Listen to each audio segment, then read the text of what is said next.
तर आपण मित्रांनो नोट्स मधला 12 नंबरचा प्रॉब्लेम घेणार आहोत. या प्रॉब्लेम मध्ये दया आणि क्षमा हे दोन पार्टनर आहेत आणि त्यांचा रेशो 1:1 दिलाय. रेशो 1:1 म्हणजे काय असते? इक्वल. रेशो कसा आहे? इक्वल. आता या प्रॉब्लेम मध्ये फक्त दोन गोष्टी नवीन आहेत बघा. एक दोन हेडन ऍडजस्टमेंट आले बघा, 10% इन्व्हेस्टमेंट आणि ऍडव्हर्टाइजमेंट. आणि दुसरी एक गोष्ट महत्वाची मी तुम्हाला ह्याच्या अगोदरच्या तासाला सांगितलंय की काय की डेटर्स वर पहिल्यांदा ऍड होणार ऍडजस्टमेंट सोडायचे आणि त्यानंतर लेस.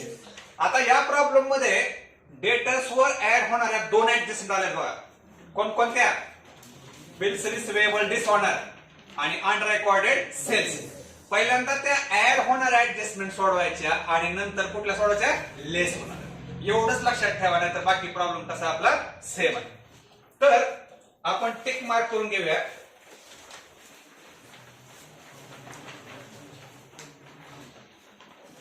बिल्डिंग,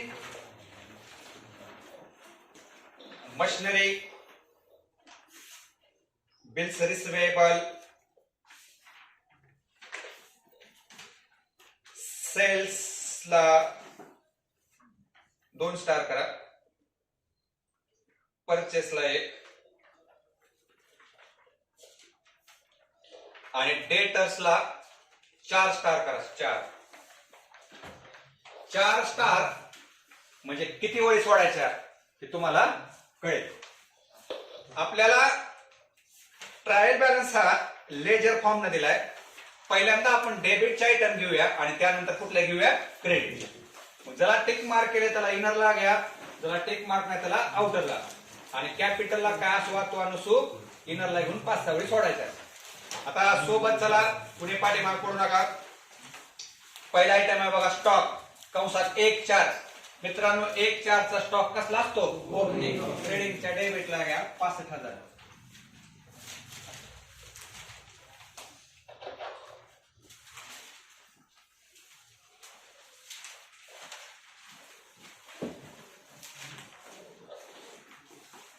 बिल्स रिसिवेबल असेटला स्टार आहे, इनरला घ्या 28,000.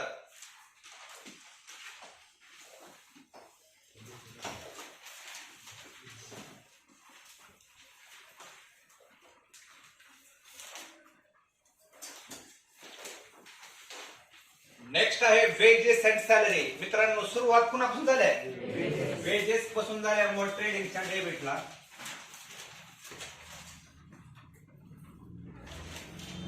ही जर सुरुवात सॅलरी पासून झाली असते तर पुढे येतलं असतं प्रॉफिट.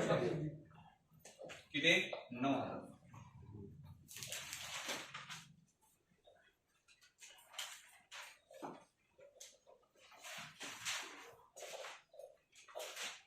सन्ड्री डेटर्स असेटला मित्रांनो सन्ड्री डेटर्स वर 4 ऍडजस्टमेंट आहेत. त्यामुळं आपल्याला एक 7 ते 8 वेळी सोडावं लागतील. 1,32,500. एक 8 वेळी सोडून रेश मारा. 8 वेळी का लागणार आहेत ते तुम्हाला थोड्याच वेळात कळेल.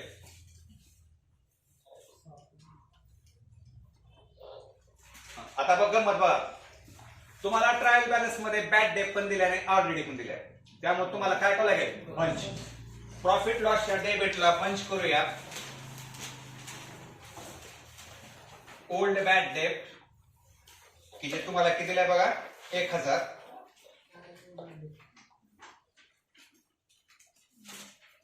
Add new bad date.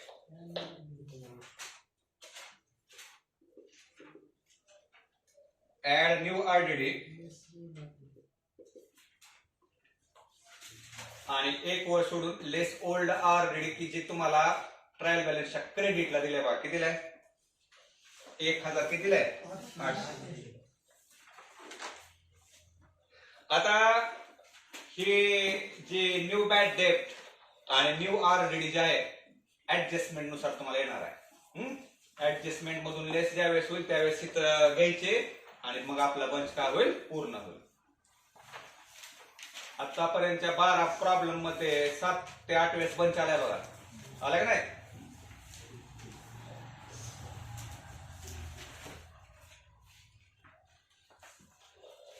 Purchase ट्रेडिंगच्या डेबिटला किती आहे? 1,48,000.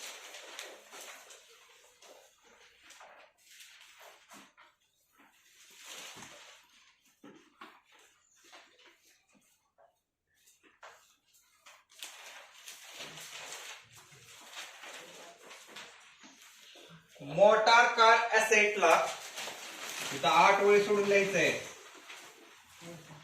मोटार कारला स्टार आहे का रे? आउटरला घ्या 68,000.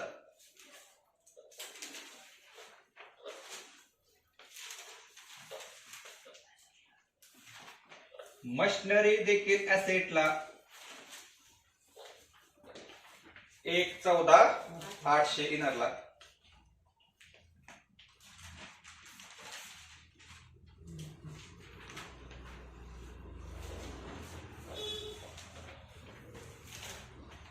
ऑडिट फीस म्हणजे सीए कडून आपण आपले हिशोब तपासून घेतले त्याची फीस आहे. ऑफिशियल खर्च आहे प्रॉफिट लॉसच्या डेबिटला. किती आहे ऑडिट फीस?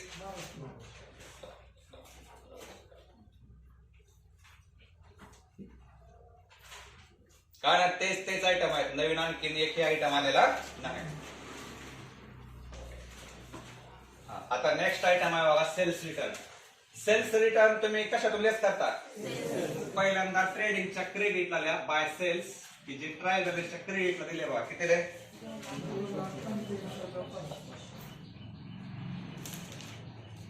त्यातून लेस सेल्स रिटर्न किती? मित्रांनो वजा करून इनरलाच ठेवा, कारण आपल्याला आणखीन एक ऍडजस्टमेंट येणार आहे. त्यामुळे इनरला सेल्स 2,83,500 असली वजाबाकी बेरीज अतिशय सोपी आहे, सांगते ते तुम्हाला नाही.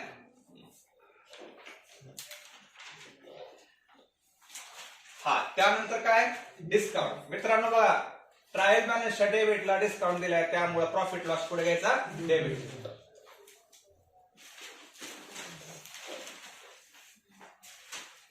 $2,000 किती?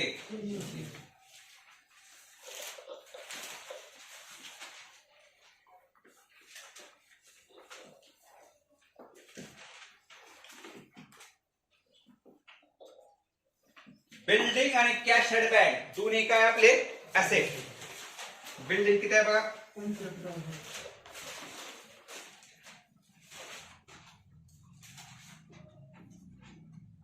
आणि कॅश हेड बँक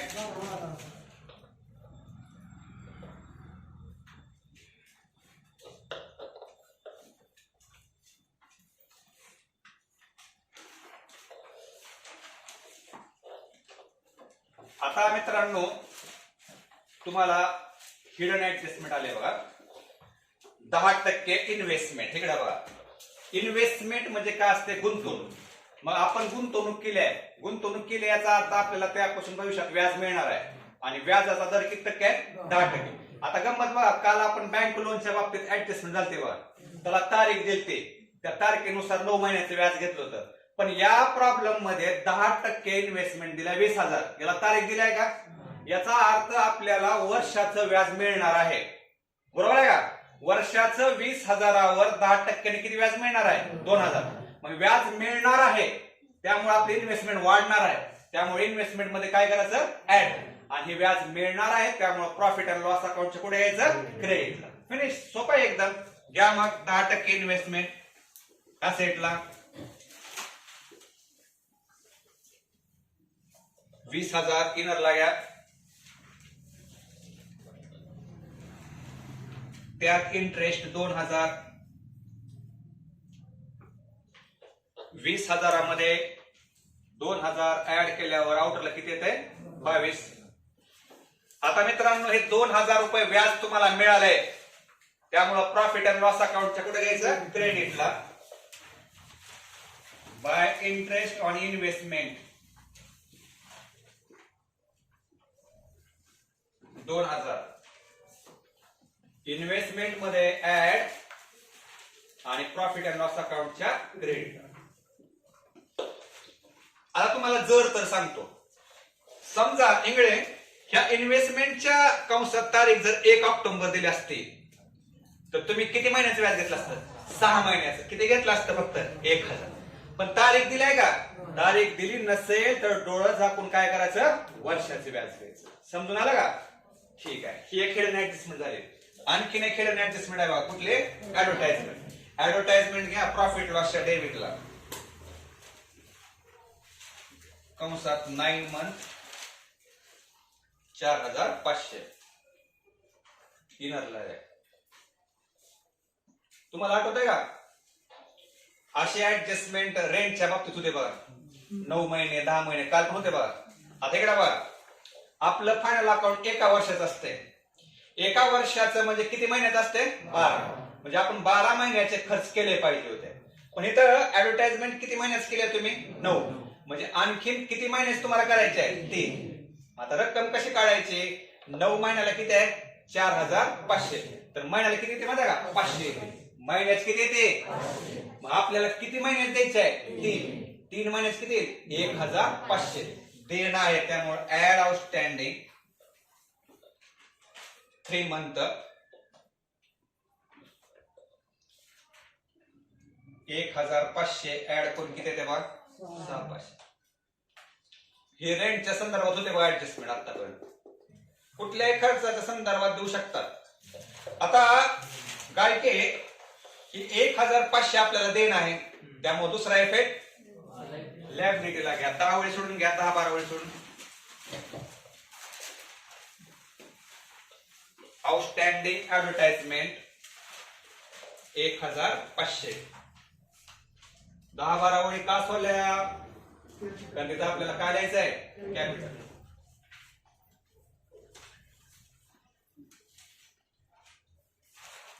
परत एकदा समजेकडे आहे का?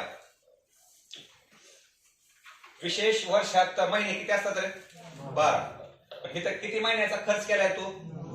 आणखीन किती महिन्याचा खर्च तुला देणं आहे?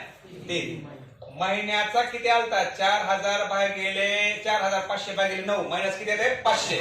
किती महिन्यात देणं आहे आपल्याला? 3 महिन्यात किती येते? 1500 देणं असल्यामुळे ऍड करून बॅलन्स शीटच्या पुढे घ्यायचं लॅब झालं. ह्या 2 हिडन ऍडजस्टमेंट आहेत. कळलं तुम्हाला? आता लास्ट आयटम आहे बघा, रॉयल्टी. रॉयल्टी घ्या ट्रेडिंगच्या डेबिटला. ठीक आहे.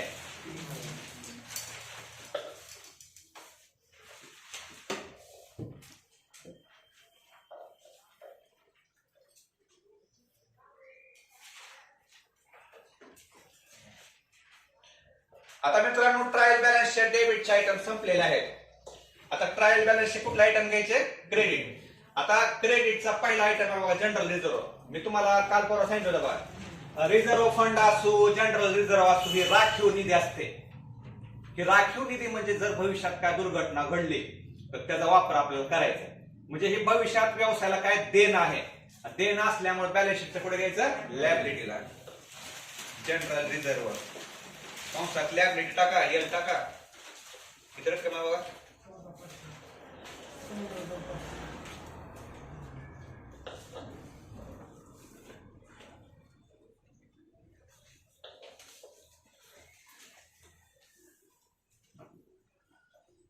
त्यानंतर आहे बघा कॅपिटल, दया आणि क्षमा. दयाच किती आहे?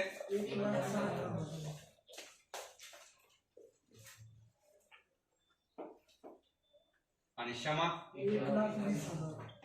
कॅपिटल नेहमी इनरला लिहायचं 5-6 वेळी 5-6 वेळी सोडायचं.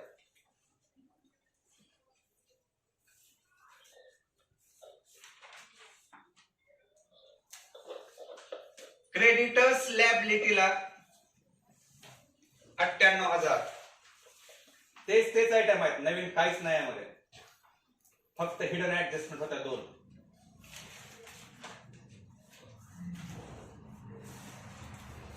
मित्रांनो हो का, ती ऑलरेडी 1800 घेतलेली ऑलरेडी आपण.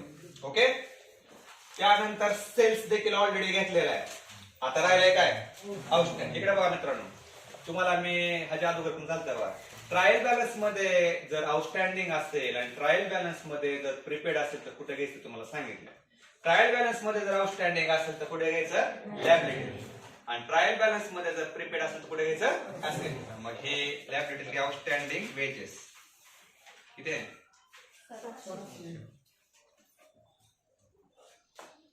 ही ऍडजस्टमेंट नाही, नाहीतर काय करताल तुम्ही त्या वेजेस मध्ये ऍड करताल. वेजेस मध्ये ऍड झालं असतं कवा जर ही ऍडजस्टमेंट मध्ये असलं असतं तर. ही एक साधा असा आयटम आहे, त्यामुळे कुठे घ्यायचं बॅलन्स शीटच्या लॅब. त्यानंतर आहे बघा परचेस रिटर्न. परचेस मधून लेस करा.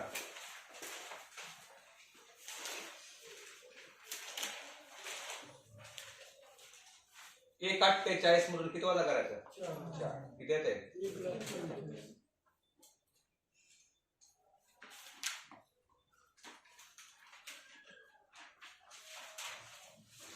आणि ट्रायल बॅलन्स मधला लास्ट आयटम राहिला बघा डिस्काउंट. बघा मित्रांनो, मग हे डिस्काउंट ट्रायल बॅलन्सच्या डेबिटला होता, त्यामुळे प्रॉफिट लॉस कुठे घेतला आपण? डेबिटला. आता ट्रायल बॅलन्सच्या कुठे दिलाय? क्रेडिटला, त्यामुळे प्रॉफिट लॉस कुठे घ्यायचा? क्रेडिटला. बाय डिस्काउंट किती आहे?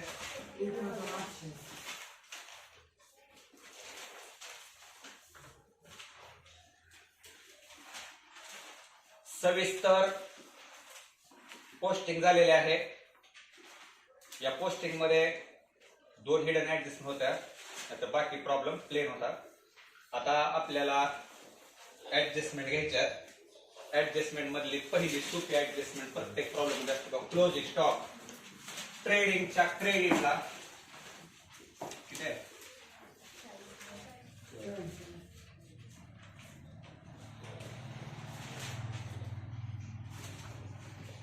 आणि दुसरा इफेक्ट ऍसेटला. ऍडजस्टमेंट म्हटलं की त्याचे किती इफेक्ट करायचे? 2. ट्रेडिंगच्या क्रेडिटला आणि ऍसेटला.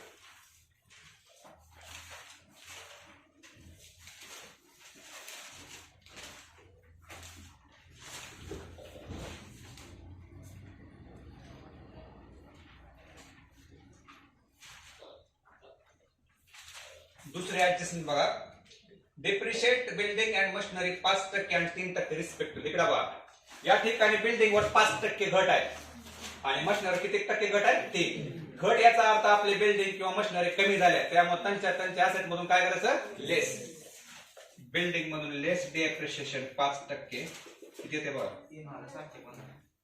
आउटर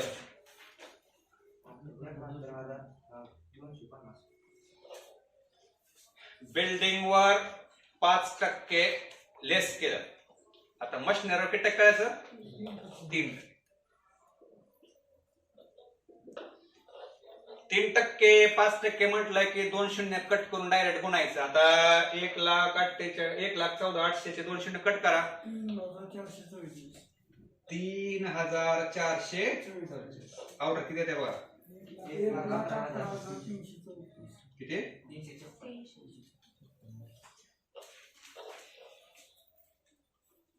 एका ऍसेटवर 5% आणि एका ऍसेटवर 3% घट झाली, ऍसेट कमी झाली, त्यामुळं लेस केलं आणि हे ऍसेट कमी झाले याचा अर्थ आपला काय? लॉस आहे.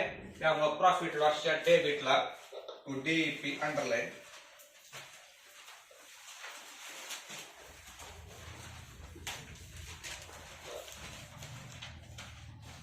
बिल्डिंग 3,750 आणि मशिनरी 3,444. आउटर किती येते बघा? 7,104. आपल्या क्लोजिंग स्टॉक डेप्रिशिएशन ही रेग्युलर ऍडजस्टमेंट आहे.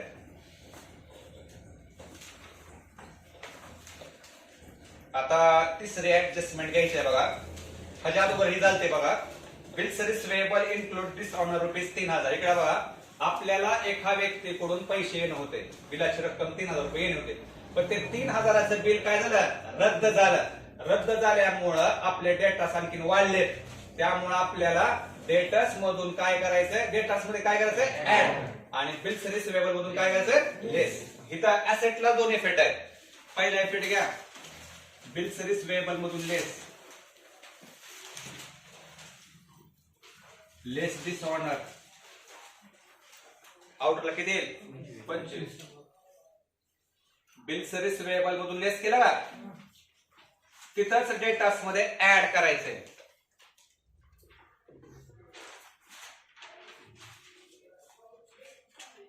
आणि डेटास इनरलाच घ्या. या प्रॉब्लेम मध्ये डेटासवर एकूण 4 ऍडजस्टमेंट आहेत.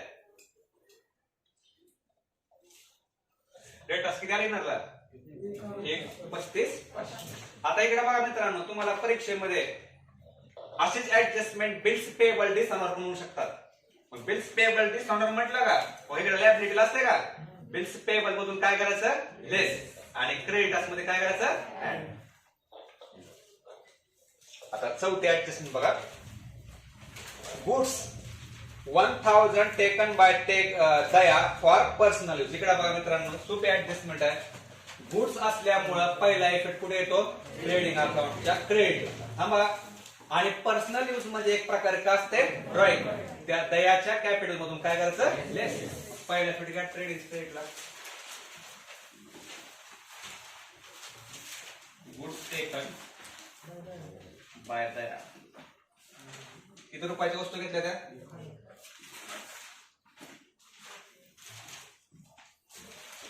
पहिला ट्रेडिंग अकाउंटच्या क्रेडिटला आणि दुसरा दयाच्या कॅपिटल मधून लेस ड्रॉइंग.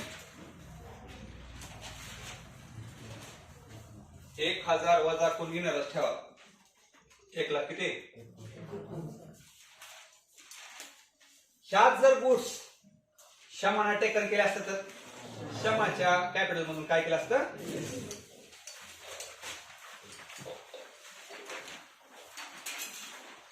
आता थोडासा चेंज आहे. आपल्याला आता ऍडजस्टमेंट 5 सोडून यापूर्वी ऍडजस्टमेंट 6 सोडवायचे. का ऍडजस्टमेंट 6 सोडवायचे कारण ऍडजस्टमेंट 6 ही अनरेकॉर्डेड सेल्स आहे. त्या ऍडजस्टमेंटच्या कंसात घ्या अनरेकॉर्डेड सेल्स म्हणून.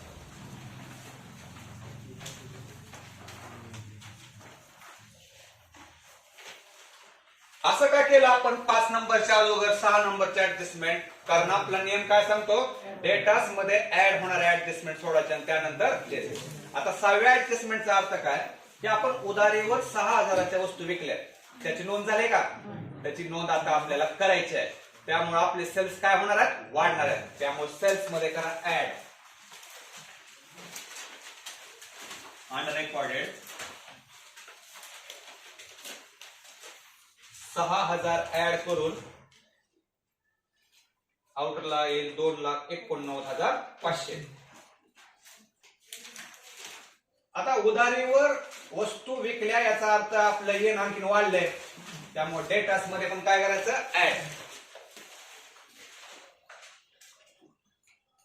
ऍड अनरेकॉर्डेड. आणखीन डेटास तुम्हाला येणारच ठेवायचे. किती ठेवायचे 1,41,500.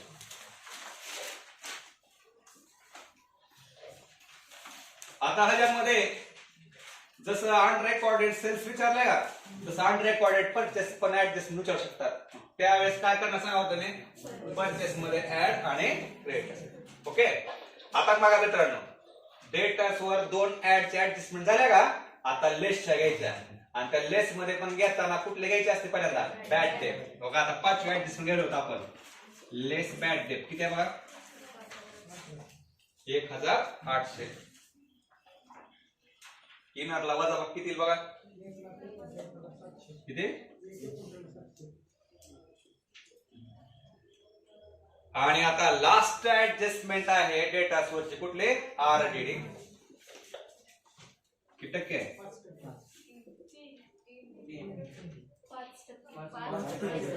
किती टक्के 5. 1,39,700 वर 5% काढा किती येत आहे 6,900. आता मात्र डेटासला सन्मानाने बाहेर घ्या. आता किती येते 1,715. बघा मी परत एकदा सांगतो. डेटास वर पहिल्यांदा कुठल्या ऍडजस्टमेंट घेतल्या ऍड वाल्या. आणि लक्षात ठेवा डेटास वर ऍड होणाऱ्या 2च ऍडजस्टमेंट आहेत. एक डिसऑनर आणि एक अनरेकॉर्डेड सेल्स. आणि त्यानंतर लेस वाले ऍडजस्टमेंट आहेत, बॅड डेट, ऑलरेडी, आणि जर डिस्काउंट असेल तर. आता ह्या बॅड डेटचा आणि आरडीडीचा पहिला इफेक्ट झाला. ही बॅड डेट आणि आरडीडी कशी असते, न्यू. याचा दुसरा इफेक्ट प्रॉफिट लॉसच्या डेबिटला आपण बंच तयार केला का, त्या बंच समोरल्या न्यू बॅड डेट समोर 1800 आणि न्यू ऑडिट समोर 6900. या तिघांची बेरीज करा, किती ते बघा.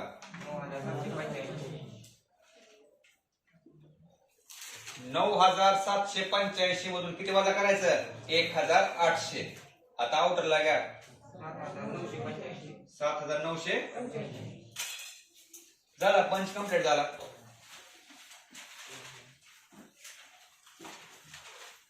संपला प्रॉब्लेम. आता एक अकाउंट क्लोज करायचे. पहिलं ट्रेडिंगची 99.99% क्रेडिट साईड मोठी असते बघा. किती ते सांगा, 3,30,500.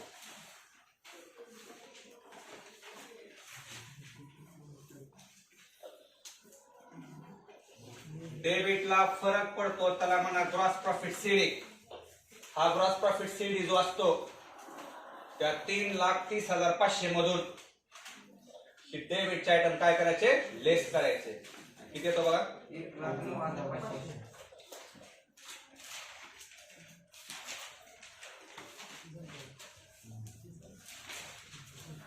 आता हा आलेला ग्रॉस प्रॉफिट सीडी खाली प्रॉफिट अँड लॉस अकाउंटला ट्रान्सफर करायचा. पहिल्याच वेळेला आपण लिहिलेलं असते बघा बेडी, त्यासमोर टाका.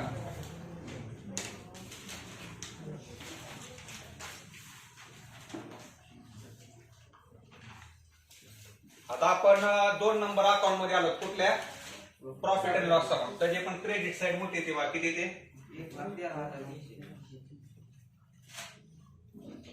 1,13,300. 1,13,300, 1,13,300.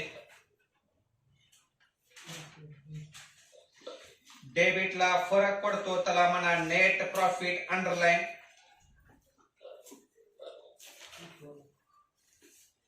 दया आणि क्षमा 2 पार्टनरची नाव टाका. आणि मित्रांनो 1,13,300 मधून डेबिटचे सगळे आयटम वजा करायचे. प्रॉफिट येत असतो, किती येतो प्रॉफिट,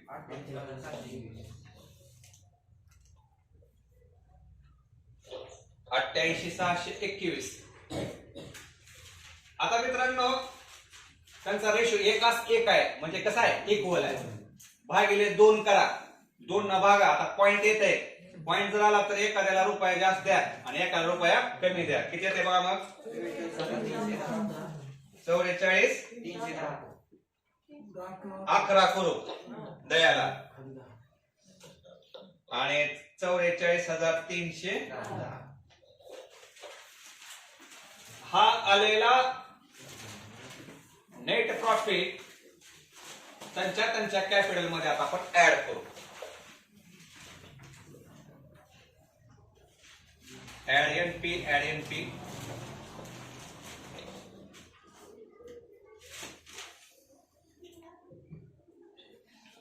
$44,311 ऍड करून दयाचं कॅपिटल आउटरला किती,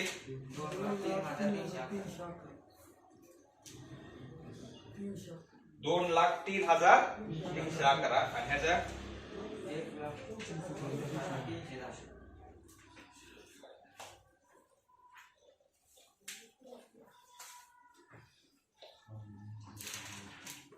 आणि ज्यावेळेस आता कॅपिटल तुमचं आउटरला येईल त्यावेळेस तुम्ही आता लॅबिलिटी आणि ऍसेटची टोटल करणार आणि ती टोटल कशी येणार, समान येणार. आणि ती टोटल किती ते बघा, 300 किती, 483 482 482 300.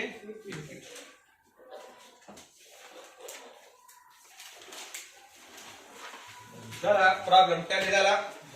प्रॉब्लेम टॅली झाला याचा अर्थ 12 पैकी 12 मार्क मिळाले.